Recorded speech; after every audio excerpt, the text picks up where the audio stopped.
Ouais, alors je peux donner quelques outils aussi pour venir faire aussi sa liste de prospection sur LinkedIn.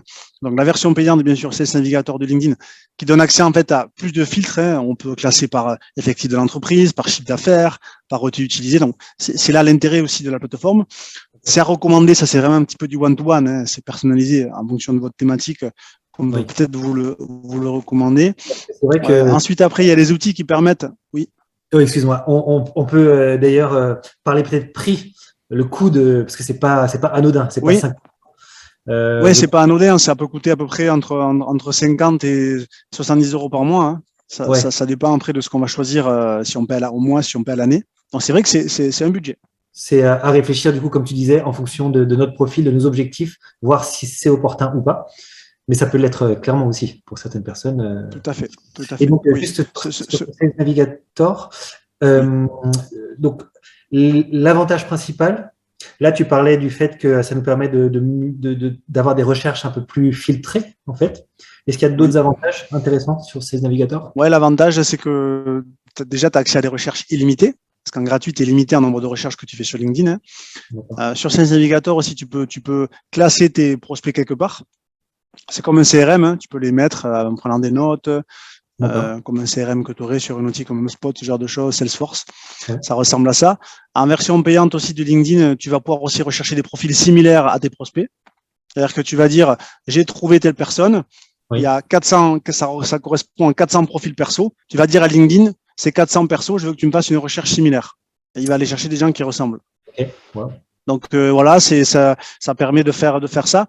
En version aussi payante de LinkedIn, tu vas avoir accès à ce qu'on appelle les emails. C'est-à-dire que tu peux solliciter en privé des personnes sur LinkedIn que tu n'as pas dans ton premier cercle. Tu peux leur envoyer un message. Okay. C'est ce que font beaucoup de recruteurs, beaucoup de personnes qui recherchent aussi des collaborateurs sur LinkedIn. D'accord, parce qu'en version gratuite, tu peux faire une demande de connexion. Dans ce cas-là, tu es limité en nombre de caractères, en fait. Tu peux que mettre un court message. La fonction inbox que tu sais dans Sales Navigator, oui. Qu'est-ce qu'elle te permet de plus sur cette première connexion comparée à notre connexion classique? Alors, tu as répondu un petit peu à la question. Elle permet de mettre plus de caractères. C'est-à-dire que tu peux faire comme un messagerie LinkedIn classique. Elle te permet de faire ça. Et surtout, elle est en version aussi payante. Donc, tu as un quota en fait de ça. C'est 10, 15, 20, ça dépend de ce que tu vas prendre sur ce sujet. Donc c'est essentiellement ça, c'est le nombre de caractères que tu vas pouvoir ajouter sur la demande. Et après, la personne reçoit un message sur LinkedIn en privé. En général, c'est marqué in-mail. Soit vous recevez des emails ou vous recevez un message sponsorisé. Là, ça veut dire que c'est quelqu'un dans votre réseau qui vous a pas sur LinkedIn. Ouais, et c'est vrai qu'en version gratuite, du coup, on se rend tous compte que la première connexion, on est vraiment très limité. C'est en gros 2 phrases. Oui. Et, oui. Alors que là, on peut faire un petit focus aussi là-dessus sur la demande de mise en relation. Alors, il y a plein d'études aussi, plein d'enquêtes sur ces sujets. Moi, de ce que j'ai vu aussi en termes d'exploration, souvent les 2 éléments qui sont les plus regardés, ça va être la photo et le début du titre. C'est-à-dire que les gens, ils vont vous les ajoutez en relation sur LinkedIn, ils vont regarder votre photo en priorité et le début de votre titre. Après, bien sûr, si vous mettez ou pas une note personnelle, un petit message de contextualisation, mais c'est pas forcément ce qui est regardé au début. C'est-à-dire que c'est pour ça que moi, dans l'information, je dis souvent que le titre LinkedIn, moi, par exemple, je pourrais dire que j'ai fait un livre, mais en fait, tout le monde s'en fiche que j'ai fait un livre. Les gens, ils veulent savoir directement qu'est-ce que je peux leur apporter.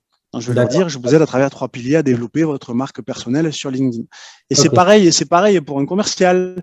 Un commercial, il faut d'abord qu'il mette directement la solution qu'il apporte. Et après, il peut dire qu'il est commercial.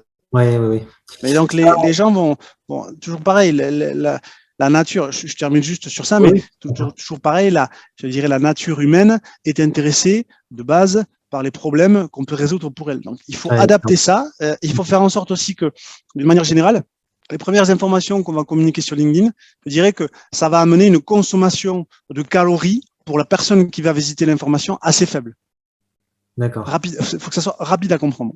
Oui, il ne faut pas qu'elle se prenne la tête, qu'elle réfléchisse 5 minutes avant de comprendre. Ça, on y reviendra un peu plus en détail du coup sur notre 4e bloc où on va voir comment on engage cette conversation et on va dire que ça s'en fait partie aussi, c'est le premier message, c'est important. Tout à Impeccable. fait. Alors, je vais juste, j'ajoute quelques outils complémentaires. Donc, on a Sales Navigator. On a expliqué qu'il y avait les opérateurs booléens. Et ensuite, on a 2 outils qui permettent un petit peu d'aller récupérer aussi les informations. Donc, le premier, ça va être Link Match. Link Match, c'est une extension Chrome qui permet d'ajouter des contacts LinkedIn automatiquement dans son CRM. Donc, ça peut être intéressant pour suivre l'activité des gens avec qui on va engager. Et après, oui.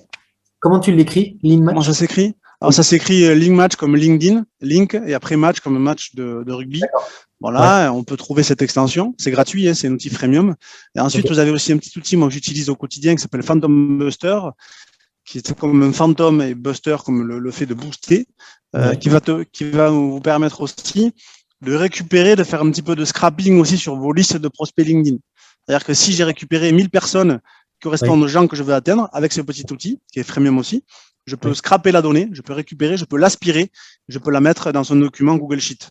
Voilà, et après, je peux suivre ce que je fais avec, je peux, comme un CRM classique. Donc là, déjà, avec ça, on a la capacité de gagner aussi un petit peu de temps et après de savoir où est-ce qu'on en est, de piloter un petit peu sa prospection sur LinkedIn. Donc, Phantom Buster et Link Match, c'est des outils en freemium, donc gratuits de base. Tout à fait.